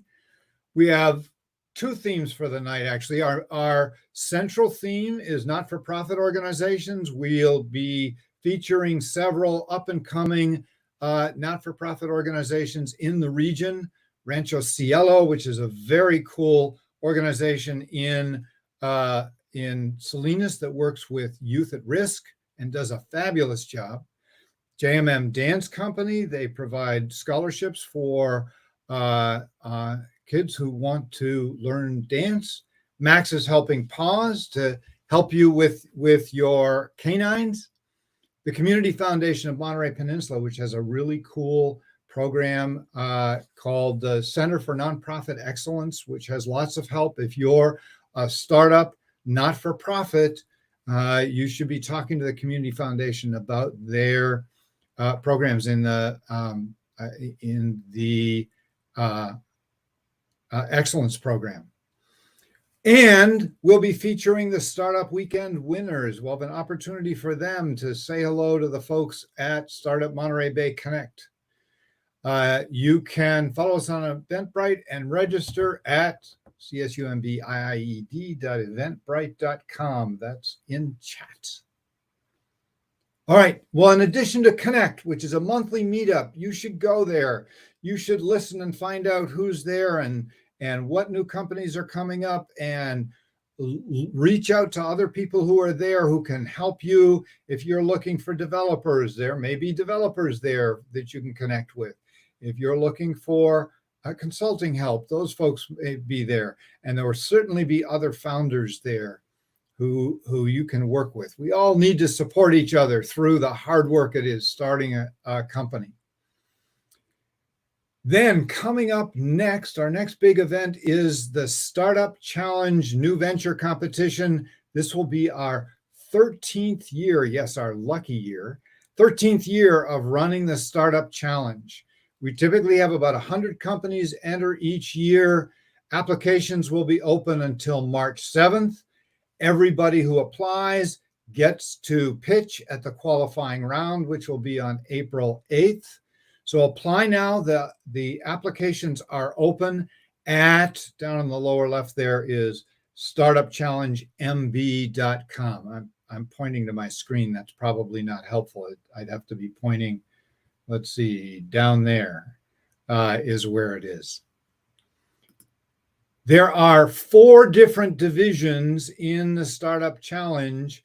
The venture division for companies that are intended to scale and get big. So you folks with the Footprint app, that is incredibly scalable. That would be a great one for the venture division. The social venture division, where for either for-profit or not-for-profit businesses who are focused on their social mission. So Footprint, you might think about the social venture division. And you can't enter both. You'd have to pick one or the other, but either one of those certainly could fit you. The Main Street division for small businesses. So the business, I'm trying to remember the name of it, with the events, the free events business, you would fit right into the Main Street division. Yes, that's a scalable business because you can multiply it elsewhere. But if you're starting in a focused area, which is always a really good idea to start with a focused target market, you might want to enter the Main Street division. And then there's the student division. Any kind of business can enter the student division, provided that its founders are, wait for it, students. Students from middle school all the way through graduate school. And we've had middle school winners and we've had graduate school winners. So the student division is open. So join us at Startup Challenge Monterey Bay. We'll have workshops to help you get ready and drive your business forward. If you become a finalist in it, we'll have a mentor for you. We'll have workshops on how to do startups. There's lots of help. Our goal with Startup Challenge is to help everybody who enters move their business forward through the competition. Looking for other things? Want to stay caught up? Make sure you go frequently to startupmontereybay.com. That's our website. It lists events, it lists resources, it has news on what's happening in the region. If you want to win the news quiz, this is a good place to go to be up on the latest news. So join us at startupmontereybay.com. Getting a little ahead here because we're not quite done, but we have to I'm assuming someone's going to send me a message when the judges are ready. So in the meantime, I want to send a huge thank you to the organizing team, who have worked hard not just all weekend. They've been working for weeks, even months on putting this event together. They've been working incredibly hard. Sometimes you could see them working. Most of the time they're behind the scenes. Trust me, they've been working constantly. Mary Jo Zank, the program manager for the Institute for Innovation and Economic Development, and Lynette Lathrop, our program coordinator, and 2 student interns, Blanca Esparza and Nicole Hunter. All of them have been working through the weekend and through the weeks to make this event work. Our speakers and workshop presenters, starting with Ryan Hambley. You should all be looking at, wow, can we pull a Ryan Hambley here? Can we, within 9 years, maybe you can do it faster than 9 years, sell your business for $150 million. Not a bad way to go. Very cool story of Ryan's, and his twins are doing well. I did the one early Saturday morning on validating your business.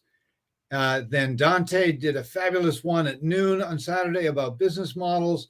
Sarah talked to you about how to tell a story, and I noticed the influence of that in the presentations. There were some really nicely organized presentations done around building a story, and that really works. And then this morning, Bridget McGrath-Massey talking about jumping into being an effective salesperson. And that was a great way to get the day started. So thanks to those presenters and all the coaches that were here all weekend. I think we got them all here at various times. They've been really helpful. They were volunteering their time to be here to help you because they're nice people. So thank you to them and all the assistance they've provided. Our pitch judges who are working right now, struggling, I'm sure, to figure out, all right, who are we going to crown a winner here? Because they're all great. Dave Cote, the chair of Wave Systems Corporation, Kelly O'Brien, who's an executive in residence and a lecturer at CSUMB College of Business and is hanging out in Hawaii, where we'd all love to be hanging out with her. But hey, the weather's pretty good here too. Don Chapin, CEO and owner of the Don Chapin Company. They've been incredibly successful. He's obviously a very successful entrepreneur himself. Jennifer Kuiper, who helps get entrepreneurs funded through her work at Pinnacle Bank. Jennifer is wonderful. She's also the chair of the Monterey Peninsula Chamber of Commerce and is helping to make that a great organization. And finally, not least, Mary Lou Shockley, who is the interim dean of the CSUMB College of Business. And so thank you to our judges who will be coming back soon. And last, and certainly not least, I think so 10 years we've done this. Josh David Miller, JDM, gets my vote for the best facilitator we have ever had. He's entertaining. He understands that presenting is acting. He's fabulous at it. He also knows a ton about startups and how to do startups. And he really knows and understands the startup weekend as an event. So a huge thank you to JDM, who right now is back with the judges at their private table, egging them on, saying, hurry up, we got to finish this so we can get done here. Another partner of ours, Techstars. Techstars Startup Weekend is what we're running here. We're running our own version of it. They run startup weekends all over the planet. There have been over 400,000 people. You are part of a group of 400,000 people who have been through Startup Weekend. They've run over 6,000 events around the world in 150 countries and 1,475 cities. Interestingly enough, this is the first startup weekend we've ever run where we're the only startup weekend happening in the United States, because all the others, when they found out we were running one this weekend, they all said, oh, we'll find a different weekend. That's not true, but it turned out we were the only. Usually there are 2 or 3 others. A few years ago, San Luis Obispo was running one at the same time, and we had a Twitter war between us. That was a great time. Our local sponsors, the City of Marina, big support for us. The Economic Development Administration of the United States. Yes, entrepreneurship is economic development. The EDA is a huge supporter of our programs. Santa Cruz Works, which is very similar to the IIED. They're up in Santa Cruz. They partner with us on everything we do. We partner with them on everything that they do. Fabulous organization. The Workforce Development Board, because yes, entrepreneurship is developing the workforce. The Monterey County Weekly, who's run some very nice stories for us. The America's SBDC, Small Business Development Center at Cal Coastal. That's the Salinas Small Business Development Center. And right below it is the Santa Cruz Small Business Development Centers. If you're starting a business, you want to talk to them. They've got a lot of resources that can help you. Hartnell College, California State University, Monterey Bay, and of course, us, the Institute for Innovation and Economic Development at Cal State Monterey Bay. There are also global sponsors. Thank you to Miro, who have provided us the Miro boards. I hope you all have fallen in love with Miro. It's even more powerful than you've discovered yet. Strongly encourage you to keep using your free subscription to Miro. If you haven't signed up for that, make sure that you do. Similarly, get a .co.us or .biz free for a year web address at GoDaddy, and Google for Startups with Google Developer Credit for us. All right. I think that's the end of my slides. So I'm going to stop for a second here, presenting. And Tiffany Sanders just put into chat the perks and the links. We will provide it for the winners. We'll provide the links and all the information you need to claim your prizes. Let's see, what else? Comments. Oh my goodness. And any other questions folks have? So I'd like to create the opportunity here, if we can do this. So backstage folks, tell me if I can't do this, just tell me, nope, can't do that. Is there anybody who wants to come up and speak to what your experience was like this weekend? What was it like in a hurry, online, putting together a business like this? What was great? What was challenging? Anybody want to jump up here? If you raise your hand, let's see, we've got some folks here. So here comes Kathy Bell Barlow. Hello. 30 seconds, Kathy Bell. What was this like? You've done one of these before. What was this like compared to the other one? It was much easier because I've been through it before, and I took your Business 410 class, which walked us right through that. It was a new platform, so it's very interesting. And this is doing double duty because I'm taking a computer science and technology human-computer interaction course. So if anybody wants to tell me things that did and did not work for them on the AirMeet platform, that would help me with my homework. So I'm going to post my web address or my email address, and it's on my profile as well. Very cool. So do you have a homework assignment to critique the UX and for AirMeet? Not specifically. It could be anything. It's preferably for me because I'm taking CST classes, but it was things that were instructions were hard, or things that weren't going well, and things that worked.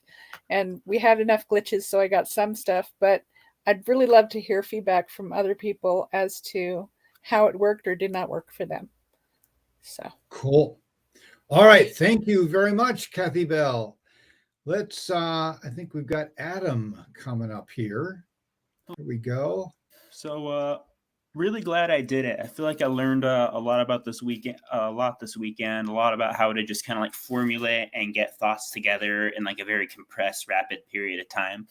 Yeah. So overall, it's stressful, tired, but it's very valuable. I enjoyed it.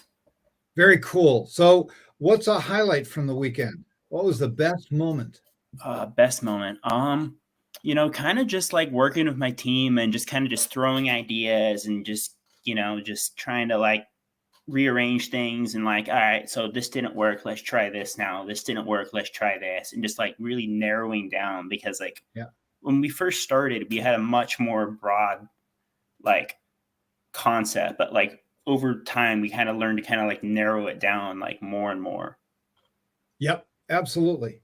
And did you make any major pivots? Were there any points where you said, "Oh my goodness, we're going down the wrong track, and we gotta head over there"? Yeah, actually, we were kind of speaking to a couple of coaches, and we gradually came to the thought that like our original plan was to make this like a website and direct it towards consumers, like the users. But we realized that like profit revenue model wise, that might not be the best option. So we kind of redirected, we pivoted and switched more to business to business. Perfect. So you started out headed toward Alaska and then got yourself turned into more of the right direction. Oh yeah. Cool. Excellent. Adam, thank you for being with us. Thanks, Professor. And Emma coming up on stage. Can you hear me? Yep, can hear you perfectly. I just want to say initially I feel like I got roped into this without knowing really what to expect. This was my first time for this startup weekend. But I feel like for me personally, it was a big learning curve to see my own strengths and weaknesses because it's been a while since I've worked with the team, especially like online. But I just want to say that I had like a really amazing experience. My team just blew me away with their knowledge and dedication to their idea. And I really hope that I see this in the marketplace because I think it is a really great idea. And I wish I could have worked with more people and met more coaches because it overall was just a great experience and a wealth of knowledge. So really cool. Fabulous, Emma. Thank you for being here. How about did you have a highlight moment on the weekend? No, I felt I had like a major headache all weekend because like I said, I really wasn't anticipating doing all this work and creativity and like thinking, and I felt bad at some parts because I wasn't really sure how to help my team. So in some ways I just felt like a sideliner cheerleader, go team, you guys got this, you're on the right track. So cheerleading's important. Keeping that energy up is really important. Did you have was there a sort of a bottom moment at the weekend? I felt a little lost in some of the tech stuff because I wasn't as familiar like with Google Docs, and I got locked out and I couldn't get in, and it was just like, oh my God, I can't take it. And I was like closing my computer. I'm like, they'll send me a message if they really need me to do something right now. Got it. Yes, it's more the tech stuff. That's why I say it was like a learning curve because even though I'm I think considered a millennial, I can see how far behind I am when it came to my peers with some of the projects. Well, I'm sure you felt behind on some things. That's natural, and it's clear, Emma, I've been watching you through the weekend that you brought a lot, and you've been really engaged all weekend, and that engagement is at least as important as anything. Because remember, perseverance is what gets businesses started and gets them successful. Definitely. So, that's why I say I want to be a cheerleader because I just kept reminding my team that I really, really do believe in what they're doing.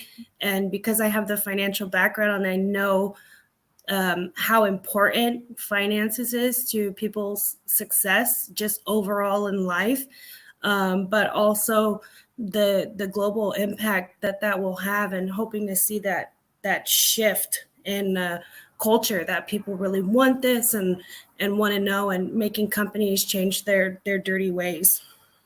Very cool.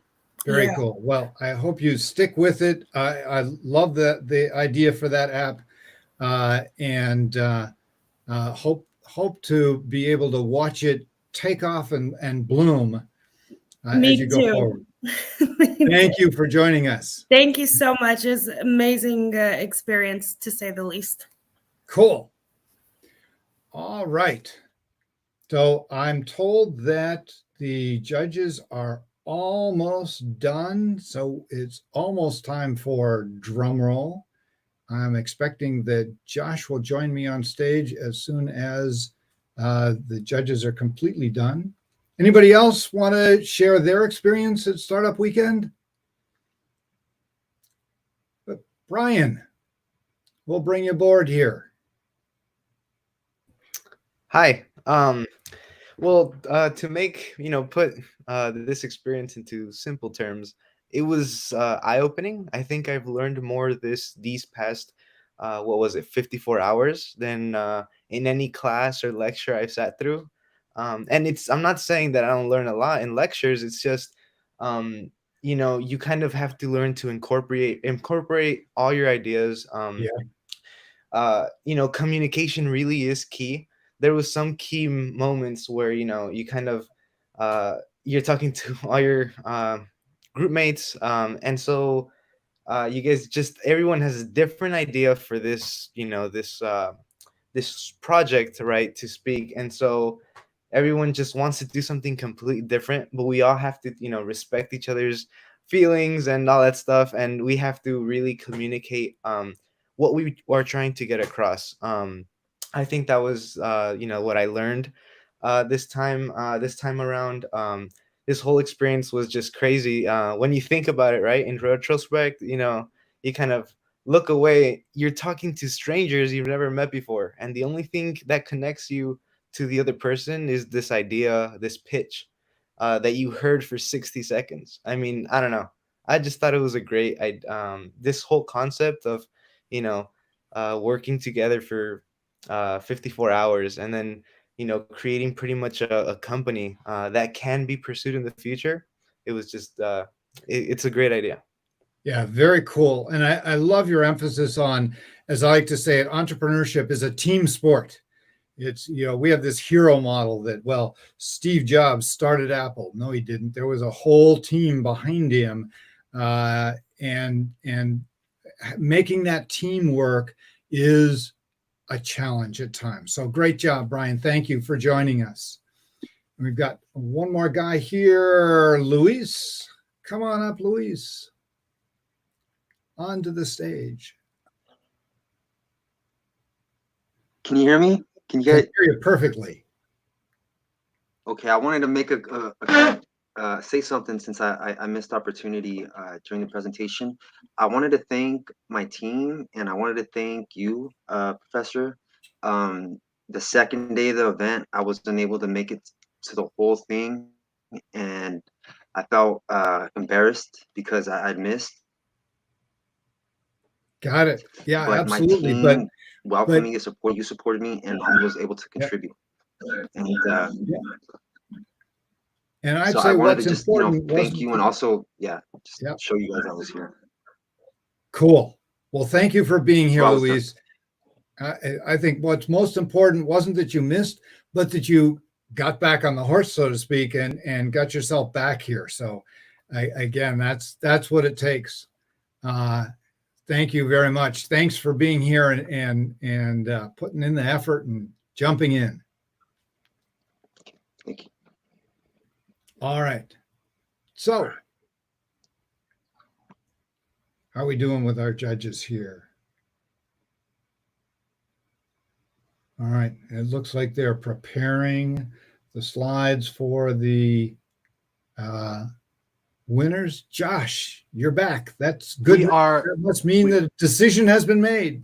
No, actually, we just decided nobody deserved to win. I would have thought you'd say everybody deserves to win. No, this is the real world. Everybody can't win. Yes, we do. We have results. We have a thing. A thing. We have a thing. That's right. So I think the judges are on their way back. I think we have 1, 2, 3, 4, and 5. So everybody's back. Cool. So all right. Well, we just have a few final things to go, everyone. So first, allow me to say again, congratulations. Great job, everybody. Yay. Oh, wait, I have a fun visual. Yay. Oh, wait, you can't see it. Hold on. There we go. Yay. There we go. It's got confetti, which I don't know is cool, I think. All right. Okay, cool. So like I said, just a couple of things. Yes, thank you, Luis. He felt the love. All right, awesome. Okay, cool. So first thing, I got a question for you guys. Here's my question that I'm going to drop out onto the screen here. Are you guys ready to find out who won? Let me see it going in. We got applause going in. I can, as if I'm in an auditorium. I feel it. All right, it's time to find out who won in a little bit when Brad tells you, because we've got a couple of things to go over first. And I'm a terrible human being that likes to torture every single one of you. Okay, so couple of quick things, and then we'll get into the winners. I promise we'll get to the winners in just a minute. I know that you guys just had some fun with Brad talking about what you learned and took away from Startup Weekend. So I'm not going to make you repeat that here and waste your time with that. Instead, I'm going to tell you what I've learned from Startup Weekend more broadly. So first of all, I learned that you guys are awesome, and you guys can, when you get an idea in your head and you push through and get grit and go through to Sunday night, you guys produce amazing work. And that is absolutely fantastic. I love that about you guys. And I love that about the people who come to Startup Weekend. Speaking of the people who come to Startup Weekend, I want to share you with you a fun little stat. Okay. So most people are surprised to learn that of the teams that present at Startup Weekend, not the ones who win, just of all the teams that present tonight. So tonight we had 6, right? Of all the teams that presented Startup Weekend, only 8%, that's 8 as in 1 more than 7 and 1 fewer than 9, 8% of teams actually continue on with their idea come Monday. Only 8%. And that's not because they're burned out from the thing and the idea was terrible and they didn't want to run with it. It's that the ideas didn't matter that much. What Startup Weekend is about is learning about the process by actually doing it. And then by making connections with people and learning with people about how to work with people and what kinds of people you want to work with and form those connections that last a long time. Now, there have been plenty of really successful companies that have come out of Startup Weekend, but it's still also not just what it's about. It's also about the connections that you form and those long-term skills that you get. So I'm going to give you a piece of advice. As you guys are thinking about all these incredible ideas that you have with all the potential that comes with that, don't decide tomorrow, don't decide tonight if you're going to move on with the idea. Instead, schedule a little coffee or a virtual Zoom or whatever you're comfortable with for about a week from now, maybe a week from Monday, and then come all together and have an open and frank conversation about what do we want? Do we want to do this? Do I want to do this? Is this the team I want to run with? Do I want to dedicate a large portion of my life? Schedule it out for a week. Give yourself a time to decompress, because Startup Weekend's hard and Startup Weekend is long. Okay? So that's my little piece of advice for you. Last little thing, two last little things that I want to say. So one is just a little reminder, because I didn't really give much of a plug for Techstars, and you guys probably aren't super familiar with all the things that Techstars does in addition to Startup Weekend. So I do want to encourage you guys to check out techstars.com. They are the platform for investment and innovation. They're everywhere on the planet. There's all kinds of accelerators and incubator programs and all kinds of other fun stuff that you can plug into. And they sponsor and help out us doing this. In fact, it's through Techstars that I was connected with Brad and Mary Jo and the whole team here. So you can do them the small little favor of that by actually going to the website and checking out what they have, because they also got cool stuff for you. So I just wanted to throw that out there. And then also say that if you did have a good time with Startup Weekend and you're interested in it, there's a lot of things you can do to stay connected going forward. So one of the things you can do is you can help organize or get involved with startup weekends everywhere. If you want to get involved in that process, you can do it. If you want to be a facilitator like me, or maybe better one, then you can do that as well. You got to just have to attend a startup weekend, then organize a couple of them, and then you can actually do this. We're all volunteers that get involved in this process, and so that would be pretty cool. So when you guys have the next event come to the Monterey area, I hope that you'll do that as well. And there are lots of fun programs that Brad already told you guys about for what you can do afterward to continue your entrepreneurial journey right there in Monterey. So that is that. That's all I got. And so I think we're done. We can probably close the session, right? There's nothing else to talk about. We're probably good. Yeah, we're done. That's it. Yeah. Everybody can go home. Okay, cool. I need a coffee or something. Yeah. All right. So I think people are gonna murder us though. Fortunately, we're not live, so they can't storm the stage right now. It's only happened once that they storm the stage. I make the jokes in real life too. But okay, so now it really is time to announce the winners, and Brad's gonna announce the winners. And so we've got 4 things to announce. We've got the leaderboard from here in AirMe that you guys have all been contributing to throughout. So we've got the leaderboard. We have a crowd favorite that you guys voted on, and then of course we have our real prize. So we have 2 runners up, and then we have our final first place grand prize, the winner of Startup Weekend. And for those of you who were keeping track, you were right. It's 5 and not 4, and I lied to you. That was my bad. Okay. So Brad, I don't know. You ready to go? I'm ready. Absolutely. All right. I am just, as soon as you want to announce the winners of the leaderboard here, I'm just going to steal the screen and my face will go away and the winners will be on screen. So you do your thing and I'm going to fade into the background. Okay. So I'm hoping I'm getting this right, because I'm just going by what the leaderboard is showing me, which is that there's been this incredible battle going on between 2 people for the top of the leaderboard. And it looks like in the end, Emma Bugefa has narrowly edged Kathy Bell Barlow for the top spot. So Emma had 2,355 points. Kathy Bell right behind her at 2,335 points. And behind Kathy Bell, a little bit of a gap, Smokey Heisey with 1,815 points. So that's what I'm showing as the winners of the leaderboard. Emma Bugefa in first, Kathy Bell Barlow in second, and Smokey Heisey in third. Congratulations to the 3 of you. Awesome. Awesome. All right. So next up, we've got crowd favorite. Oh, yay. This is always my favorite, the crowd favorite. Crowd favorite. Whenever you're ready, I'll throw it on screen.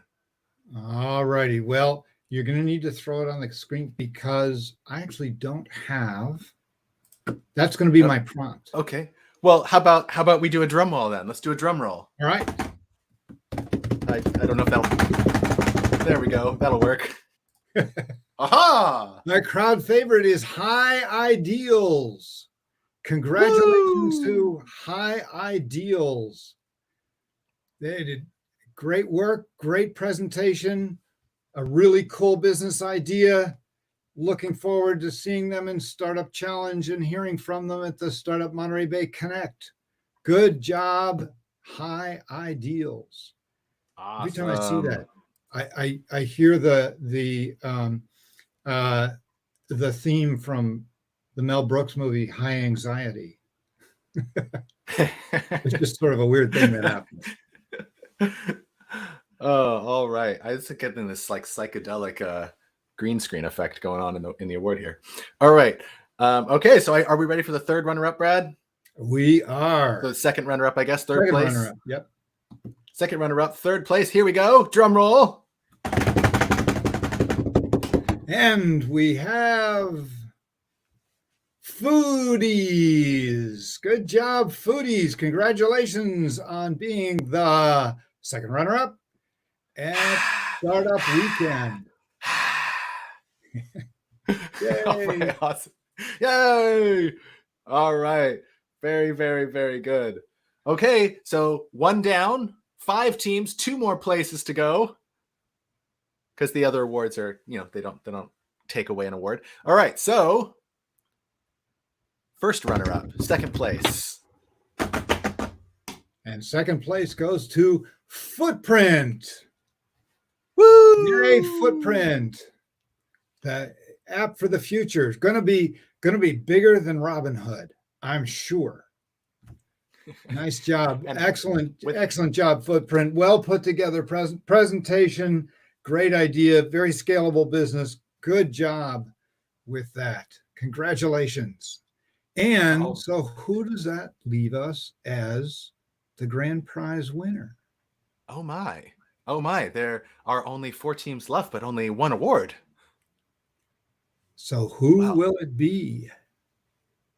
Big drum roll. All of you at home, do a big drum roll for yourself as well. Get it all nice and loud. And grand prize winner is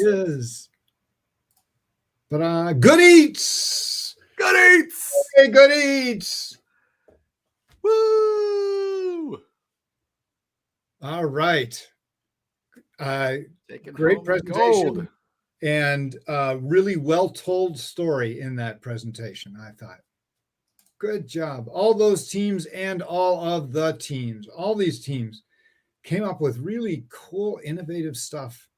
I'm glad they came up with those ideas because I can never come up with business ideas. We had some good ones, didn't we? We had some very good ones. Yeah, hope to see more than 8% of them continue on. I hope we see more than 8% of them. Hope to see all those people continue on, if not with those ideas, with other ideas. Absolutely. Yeah. Yes. And I hope everyone here keeps in touch too. I want to see where you guys go on your journey, but I think we got some questions. Don't know what anybody could be asking here, but I think we got some questions. So first question. So Eric wants to know, will the resource part of the weekend be available for a few days after the event? Yeah, they're not going to go away anytime soon. So feel free to have at those. I don't know about Air Meet. I imagine that'll be closed, but the Google Docs and everything else should be available for a while there. So good questions. Let's see. Can you put the Good Eats slide back up, please? Yeah. Do you want a photo or something? Yeah, we can put that back up in just a minute. All right, cool. And it looks like Emma has a question, so I'll go ahead and bring Emma up. Can you hear me? Yep. Yes. Not a question. Brad deserves an award for pronouncing my name correct. Haha. Well, thank you, Emma. I appreciate never that. happens. Never. All those vowels. Well, I have one of those names that gets mispronounced all the time. So I'm really sensitive to that. And I try to get it right. Don't always succeed, but thank you, Emma. I appreciate it. Now I'm curious, Brad. How do people mispronounce your name? I get Barbio, Barbu, Barbao. But Barbeau is, I always thought it was pretty straightforward, but you can't imagine what I get. It's awful. Buguefa. Oh, yes. Oh, Bugesa. They add letters to my name. F's and M's and S's. P's. All right. Very cool. Okay. So with that having been said, yeah, we can put the slides back up here. Do we have any other formal things that we want to go through, Brad? Otherwise, I do not. I think we're ready to roll into the next place here. All right. Let's see. Good Eats up. Pin. Yeah, there we go. There we are. There you go. We'll do it the same for the other ones too.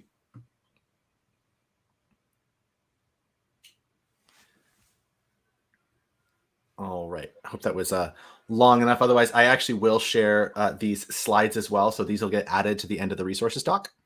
And so that'll just kind of stay there too, this whole slide deck that we went through. So there's that. And then for those of you who want it, there's the footprint one. I'll leave that up for a few seconds too. And while that's staying up, Kathy Bell saying how many people were so wired from excitement after the event in the evenings that they had a hard time getting to sleep. Yes. Oh, that's a good feeling for sure. For sure. It's a little anxiety ridden, but it's a good feeling. All right. And our other one, we got the other second runner up here, Foodies. For those of you who want to take a little screenshot of that as well. Cool. All right. So this deck will be, again, it'll be available inside of the resources doc, and this is on YouTube. So I'm sure that everybody will tell you how you can go about finding that. But otherwise, I've had a super fun time hanging out with you guys this weekend. You guys were pretty awesome. Thank you so much for having me and letting me be part of your Monterey community for the weekend. Josh, I said this when you were off with the judges, and I'll repeat it again. You have been absolutely the most fabulous facilitator. You've been fun to work with. You've brought great information. I was amazed at how much support you gave to the participants in terms of really, really pithy, good information in nice short sound bites. So, you're very kind. Really appreciate all the work that you put in this weekend and how you have led this startup weekend. Thank you very much. Oh, thank you so much. It was my privilege to be hanging out with you guys. I had a really great time, and I mean it. I hope you guys keep in touch because I really want to see what you're up to next. All right. I think at that point, unless anybody has anything else, we'll go ahead and end the session. Okay. All right. Startup Week in Monterey Bay has concluded. I will see you guys around. Thank you to all the participants who've been in here. Don't be strangers. We're here. We want to get to know you more and follow whatever business you begin as you go forward. Thanks to everybody who helped to put this together. It's a huge labor of love most of the time. It's always a huge labor. Most of the time, it's a huge labor of love. I told you guys on Friday how much work the organizer team puts into this before the event, and maybe you guys got a small taste of it now. So I hope you guys are really, really appreciative, and I hope you shared your appreciation with them. And if you haven't, definitely do so because they put in so much work, and they really deserve our gratitude. So, all right, very good. Peace out. That brings us to a close. It does. It's beer time.